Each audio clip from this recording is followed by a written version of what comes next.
Hello guys, welcome back to my channel, Alay TV. So ngayon po is magluluto tayo ng Hello guys, welcome back to my channel. So ngayon po ay magluluto tayo ng beef with tomato. So it's Chinese food din po siya. So ito po yung ating beef meat. So medyo siguro nagtataka kayo bakit may boiling water na ako. Normally po kasi ibinoboil ko muna yung beef for a while para maalis yung dumi niya. So, ilagay muna natin siya dito. Kita nyo naman. Ayan. Kita nyo yung dumi. Even though nahugasan na natin siya is, you see, so kailangan ko muna siyang i-boil at least 3 minutes, ganyan. Tapos, saka ko siya lutuin ng diretso.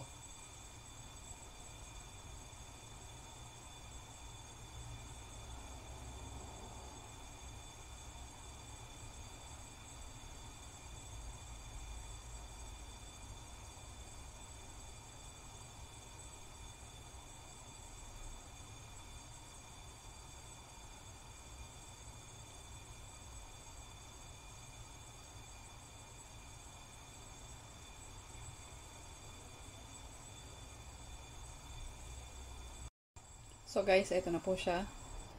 Switch off natin yung ating apoy. Then we take it out one by one.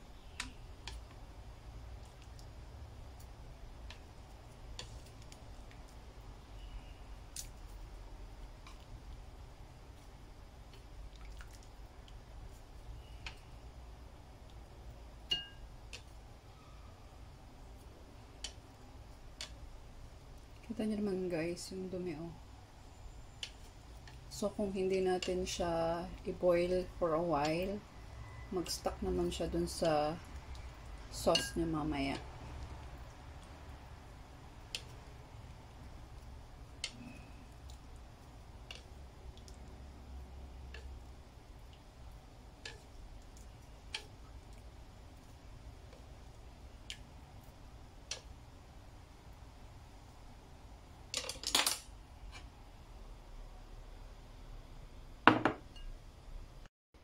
So guys, ito po yung ating kakailanganin sa ating beef with tomato. So ito yung ating beef na pinakuluan na natin siya ng 3 minutes.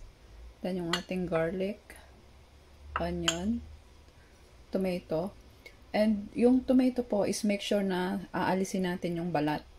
So yung sa akin po is binoil ko siya para matanggalan ko siya ng skin. And then yung ating ginger, 2 slices of ginger, oyster sauce, black pepper, chicken powder, at yung ating soy sauce. So, mag-start na po tayo maggisa. Ating oil.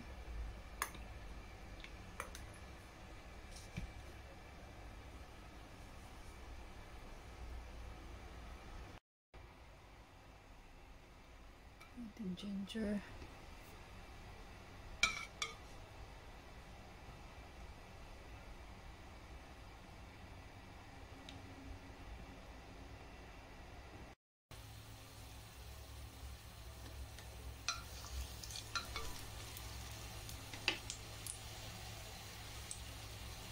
Ayan natin ang ating onion.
tomato.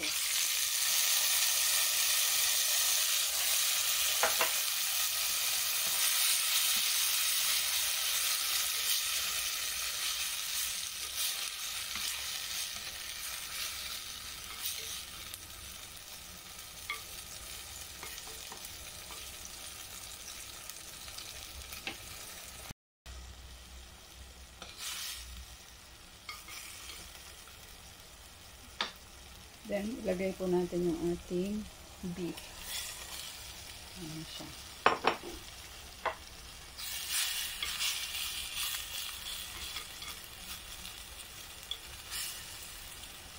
Okay.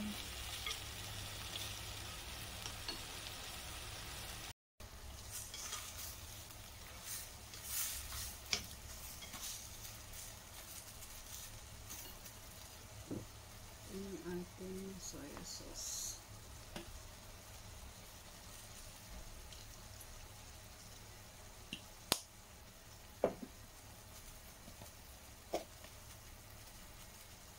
Chicken powder.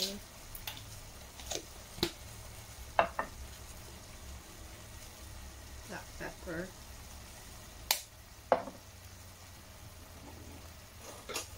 And yung ating oyster sauce.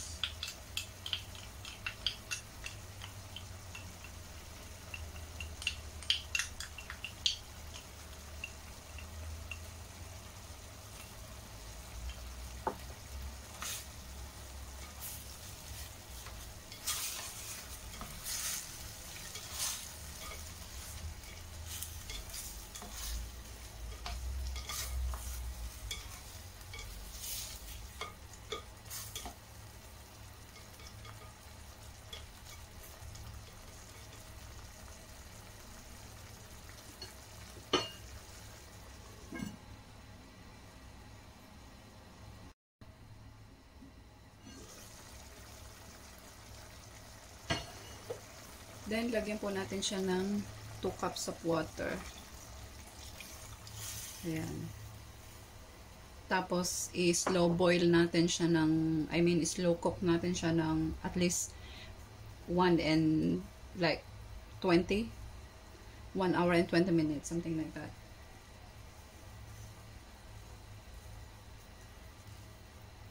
So, cover muna natin siya, then we cook in slow fire.